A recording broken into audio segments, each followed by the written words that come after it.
qu'est-ce qui va changer pour les automobilistes en 2025? Le nouvel an est toujours synonyme d'évolution, y compris sur la route. On vous explique à quoi les conducteurs provençaux doivent s'attendre.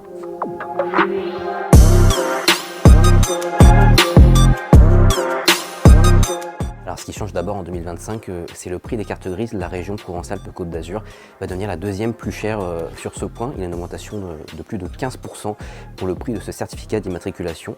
Par exemple, la carte grise d'une Citroën C3 de 4 chevaux fiscaux vous coûtera désormais 236 € contre 204 auparavant. Sur les autoroutes de Provence, les conducteurs vont aussi devoir mettre la main au porte-monnaie. Une hausse assez minime de 0,77% en moyenne est prévue chez Vinci Autoroute, concessionnaire qui gère les principaux axes de Provence comme l'A7, l'A8 ou même l'A50. Alors on le sait, pour acheter une voiture propre en 2025, il y aura moins d'aide de l'État, un bonus écologique plus réduit, une prime à la conversion qui disparaît. À Marseille, la métropole met en place une aide ZFE d'un montant maximal de 5 000 € pour acheter une voiture électrique. Les conditions sont toutefois assez restrictives, il faut avoir des revenus plutôt faible pour bénéficier du montant maximal de 5 000 € et surtout avoir une vieille voiture à envoyer à la casse. Sur le volet répressif, enfin, les conducteurs provençaux vont devoir être plus vigilants.